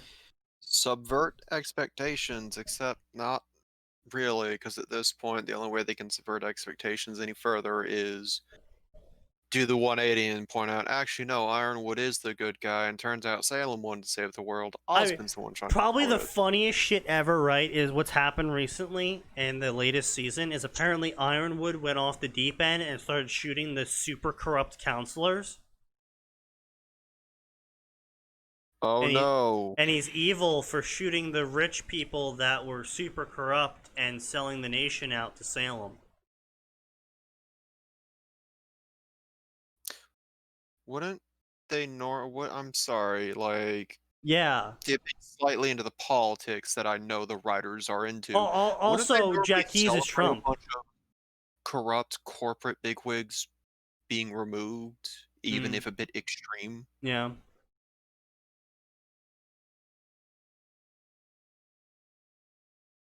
You would think that, but you see, Ironwood has to be the bad guy. So anything Ironwood does is obviously the evil option, because heroes don't kill people except for all the people that Team Ruby has killed up until that point, directly or indirectly. You see, they're the heroes because everyone they've killed died off screen. And Ironwood's evil because everyone he's killed has died on screen. That's how you know who's evil. That's stupid. Yeah. That. James Ironwood didn't kill himself. Oh boy. The real question is, did one of those counselors have a little black book that Ironwood found? Literally. Okay. Yeah, The funny. plot twist here is that Ironwood staged all that just to get the black book. Of course. He knew all along. Salem was visiting Ozpin's private island with Jacques Schnee. Also, apparently Grimm can talk now. That doesn't bother me. We already were told that they can learn. The older a Grimm is, the more intelligent it becomes. At some point, Yeah. speech is factored into the equation if they My- get old enough. My But then, if they yeah. got at least 2,000 years old, fuck off. Yeah, and my issue here is that this Grimm is apparently so old that, or intelligent, that it can talk, actively mutate its body structure, and do a whole bunch of, and apparently the bullets don't work against it either. Aura bullets just don't work against it. It's really weird, even though they one-shot literally every other Grimm despite their caliber. That doesn't matter the caliber. I don't know why everyone doesn't just run around with 22 plinking, because apparently it doesn't matter what caliber you're shooting from your gun, a single aura bullet kills a single Grimm. One aura bullet equals one dead Grimm. Unless, of course, That's for how math plot works. reasons, the Grimm shouldn't die from being shot. Then the aura bullets don't work against Grimm. It's really weird. They should have just used better bullet dust, because apparently everything's a dust now. You know, hard light dust. That Wait, you guys weren't just using the +1 bullet dust all this time? That plot is on par with your normal Fairy Tale Dragon Slayer fanfic. Yes, it is. Yeah, it pretty much is. The worst part is that they recently canonized hard light dust as a naturally occurring dust.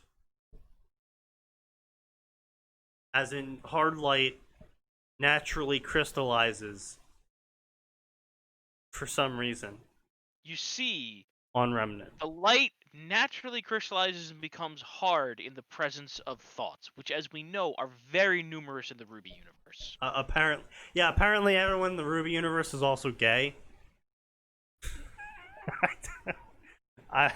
Don't ask me. I don't know why. It's really weird. The terrorists are gay. The not terrorists are gay. Actually, hold on a second.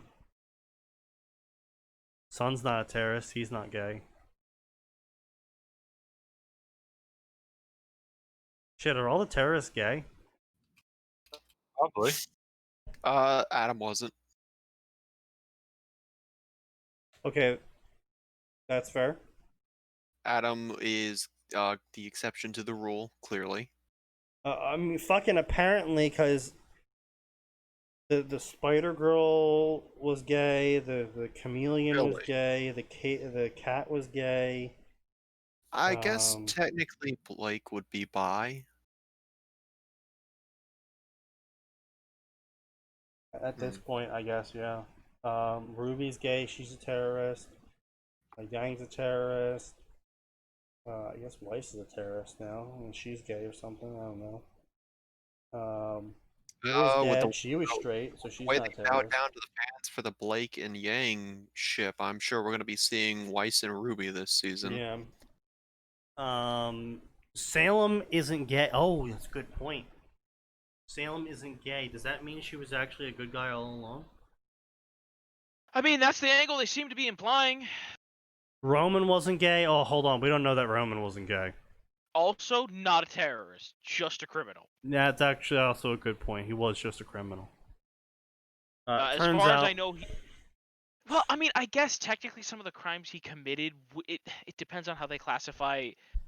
Like, technically, at least if we're dealing with like the U.S. law, just having that much dust isn't. Yeah, okay, but a I'm going with act. I'm going with intent here, and Roman actually said multiple times that he wanted to keep them quiet. He didn't want to do these loud robberies that she wanted him to do.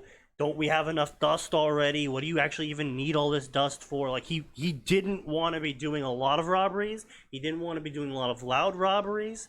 Like, he actively didn't want to be a terrorist. He just wanted to steal shit and make money. Yeah, he's an accomplice under duress. Yeah. Now, regrettably, the way that most law works is, regardless of whether he's an accomplice or not, especially if we go by U.S. law, he is equally culpable for every single murder. Roman gets arrested by the ATF.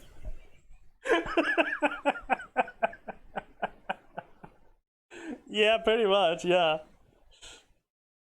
What did they use all of the dust they gathered for in the first seasons? Well, they only used a small fraction of it, apparently. Because I actually sat down and calculated out how much dust could possibly be in those storage containers. And it was something around like 560 tons. With a low ball of like, if it was really loosely packed, like maximum safety precautions, which I'm sure criminals and terrorists definitely took. But to be fair, that the amount of dust they could steal would be limited by the no doubt extensive safety precautions when they're shipping. Right, but you also have to keep in mind that he robbed the entire city multiple times, so all of that dust was also packed into those storage containers they stole. True. So, depending on it was basically a high point of around like 600 and a low point of around like 400 tons, American tons of dust, which apparently, no matter what kind of dust it is, it's highly explosive. And they supposedly, apparently, because it never showed up ever again, like not even a mention of like, oh yeah, they found a shit ton of dust in this one warehouse or anything. No, apparently all of the dust, every last bucket and drop of dust that was in those storage containers was used on the like 5 bombs on that train.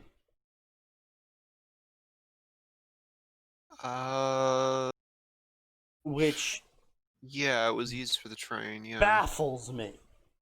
Utterly baffles me. It makes no sense at all that much dust. Which, as we saw when we were doing in the fucking new mine episode, that much, like, not even a ton of dust. Like, maybe, we don't know how much dust really weighs, to be honest, but it can't be too heavy if Weiss was swinging it around like a fucking, pillowcase. I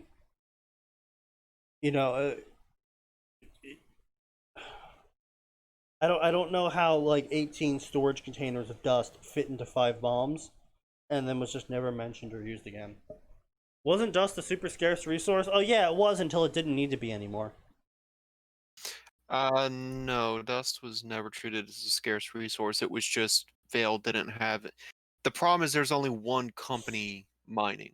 Well, no, there's not.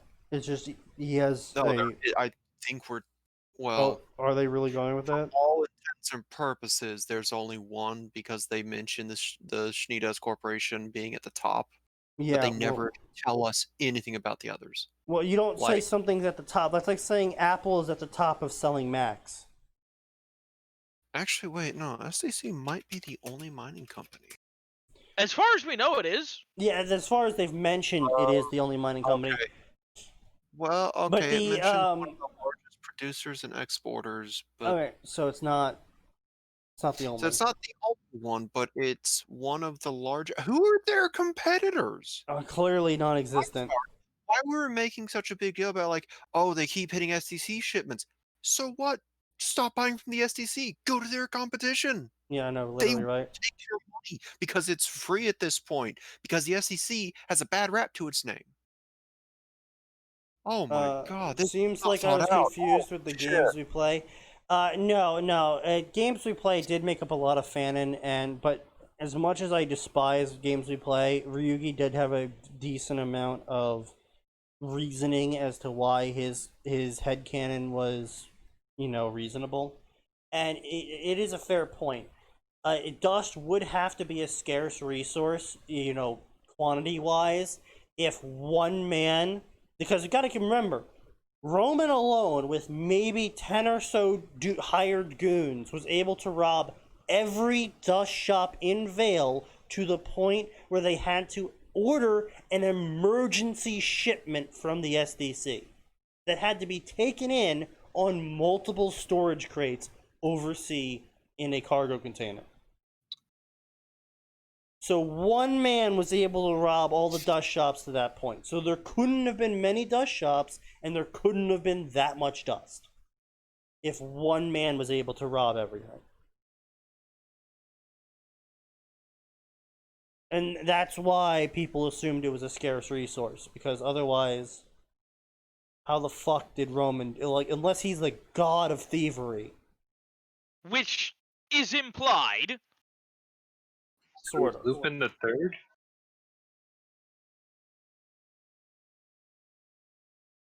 Roman? Yeah. Who's Roman? All I know is the Gray Fox.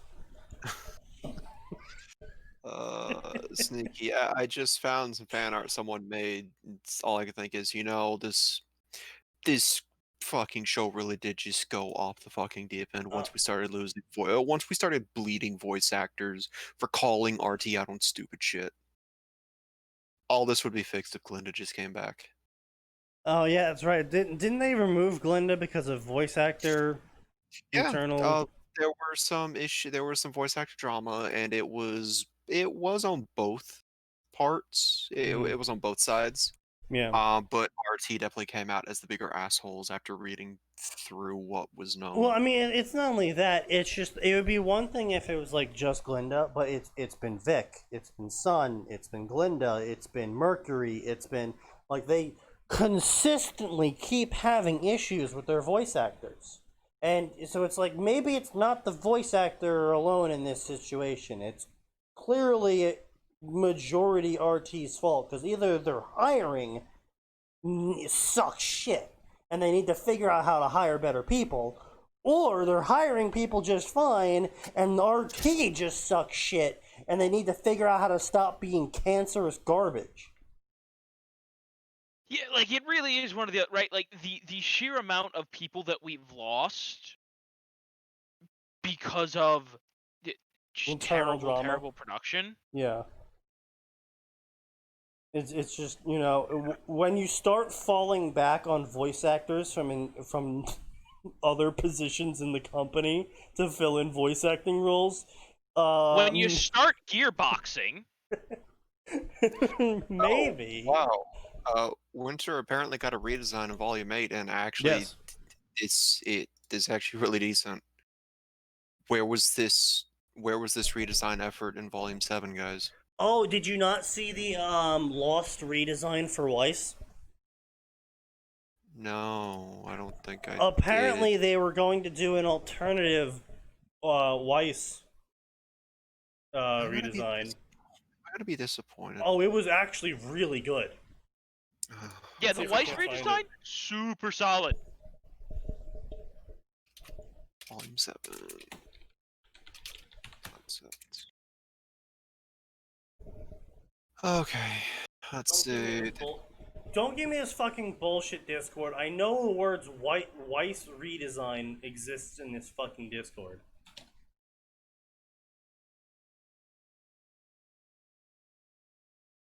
Um.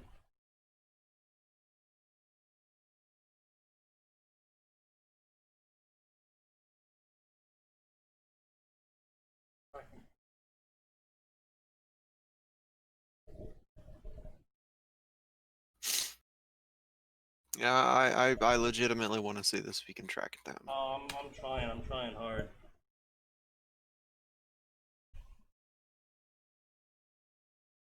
Nope, Fatal Weiss, no, that's not it.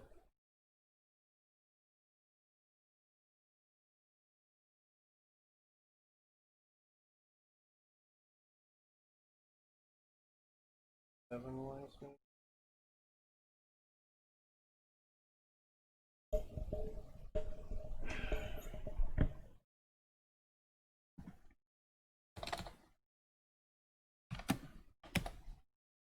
Fuck, goddamn, I can't find shit in that fucking Discord. They're so goddamn all over the place. I can't even find anything.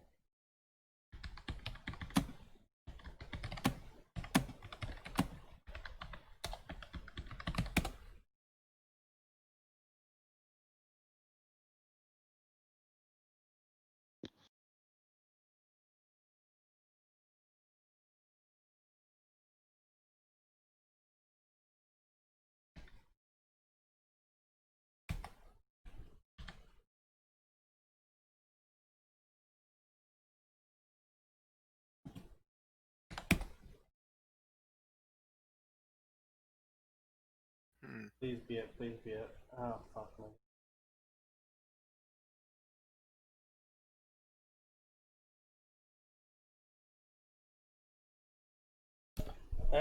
No, it was actually really good, and I'm really sad that they didn't end up going with it. Oh, come on, it's gotta be here around here somewhere. Oh.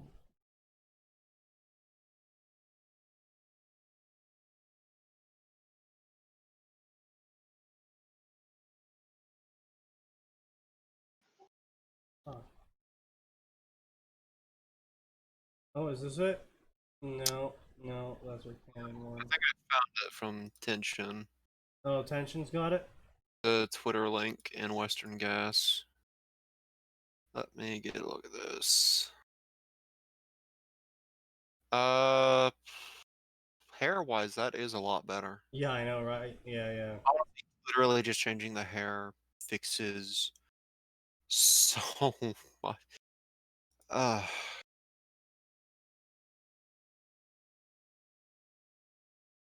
Just changing the hairstyle with that outfit would fix so much. Yeah, no, it's really unfortunate because, God, that fucking hair is cringe. The biggest problem is, like, the volume doesn't match previous outfits. That's the biggest issue. If her hair was always that voluminous, She used hair growing dust. Yeah, she used hair growing dust. plot twist. The extra braids are just hard light dust. Maybe try looking up Weiss misspelled or something. Fuck off. No. No, they just mentioned Weiss so many fucking times in that server, but it's like all lewd shit. God fucking damn it. They're horny motherfuckers, I'm telling you. All fucking horny. But God, the latest seasons of Ruby are just so goddamn cringe. I can't fucking stand them. They're like, it's like reading the worst fan fictions we've seen for the Ruby section. They're just, there's so much why going on. Why are you doing this? Why is this going on? What is even happening anymore? Who's the fucking bad guy anymore? Ruby has no development, no personality. The rest of Team Ruby has. So small little excerpt from a one shot of a author that I found very amusing for a Ruby story.